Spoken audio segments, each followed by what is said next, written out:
Hi everyone, welcome to week 13 of our 2017 Home Organizing Challenge. Join me here every week and I'll give you a simple task to focus on throughout the week and you'll baby step your way to a more organized home.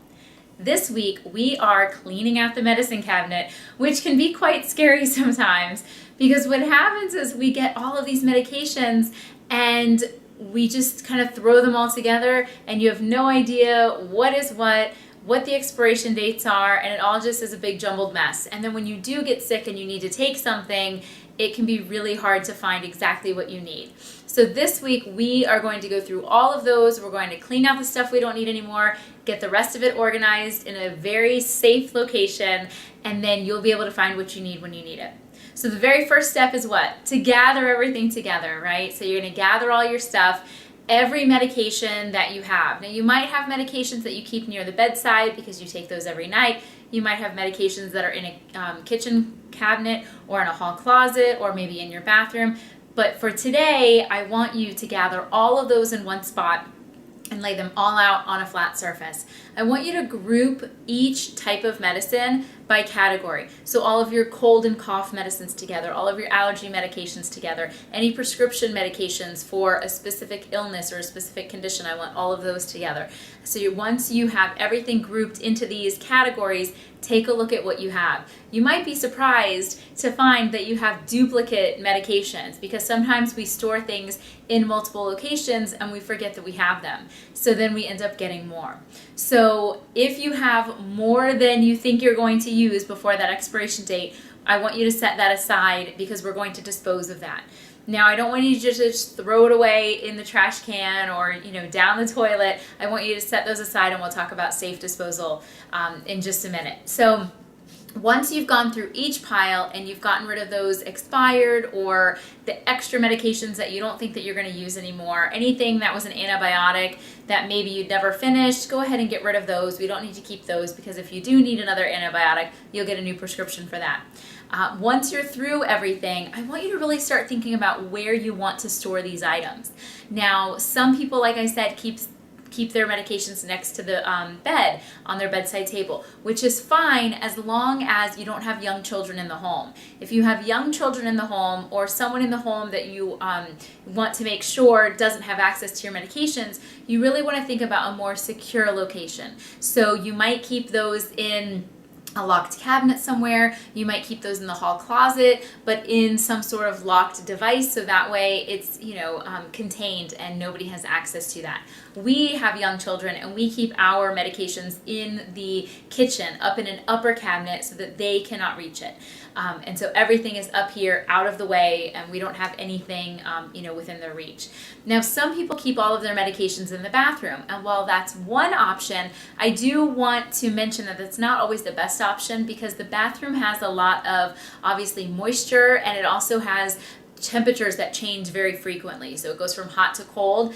So it might not be the best option for those medications. So maybe a hall closet or, like I said, in your kitchen, a cabinet is a great option as long as it's not near a heat source. So you don't want it to be near the oven or the stove. But if you can find a spot in your kitchen for everything to fit, it works out really nicely. So once you've found that spot, now it's time to figure out exactly how you're going to store everything.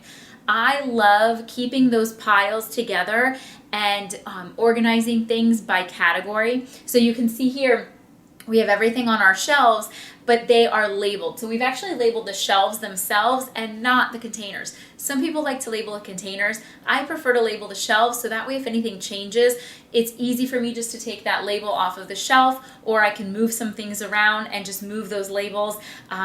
This basket isn't dedicated to that. So in a pinch, if I needed, I could pour everything out of that basket and use it for something, and then I could put stuff back if I needed. So this is just one option. As I said, there are many. Now, we like to use these baskets because they have handles, so they're really easy to get down, especially because our cabinets go up quite a bit. So if I need something, I can reach that handle, pull it right down, and then put it right back in. You'll notice not everything is in a basket. That's okay. I couldn't fit two baskets next to each other, so I just used everything in a basket for our cold and allergy medicines, and then next to that, these are all of our vitamins, and our vitamins are just pushed towards the back. They're all in this row over here, but I know exactly where they are, and so I can reach out for those every day.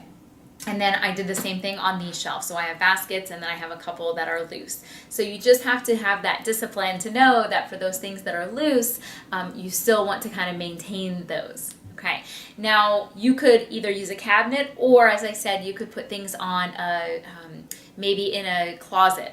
So if you're going to use a closet, I would recommend using a system like this. So these are just clear plastic drawers. And so you could label the front of the drawer with whatever it is that you have, whatever your category is, and you can put all your medications in here, and it's a nice, easy way for you to access things. This particular one has 3 drawers. You could get them with up to 6 drawers, or you could get a 3 drawer and get another 3 drawer, and these are stackable. So you could stack them in a hall closet. Again, they're out of the way and they're still labeled. Labeling is key. Now for maintenance, I want you to try to go through your medications. I always say twice a year, but at the bare minimum, once a year. So think spring cleaning time. It's time to start cleaning some things out. Now's the time to start looking through those medications. Now remember that pile that we set aside for the discard. Now instead of disposing of those in the trash or down your toilet, I want you to reach out to your community, your government, and see if there are any Operation Medicine cabinets or similar events. So these are events where you can take medications, specifically prescription medications, and they will dispose of them for free, but in a very safe manner. So that way we're not putting all of these medications out into the public for anything to happen. So we don't want any negative effects of us cleaning out our medicine cabinets. So reach out to your local government and see, generally they have these events about once or twice a year, and so you could save those for one of those events. You could also take things to your local sheriff's office. A lot of times they'll take things from you. All right, well that's it. So medications this week, spend 15 minutes every day looking through, getting things cleaned out, and figure out the best place for all of those medications. Focus on safety and focus on functionality, and how often you're going to be using those medications. All right, have a great week, and leave me some comments if you have any questions or if you get stumped by anything. I'm happy to help. Bye-bye.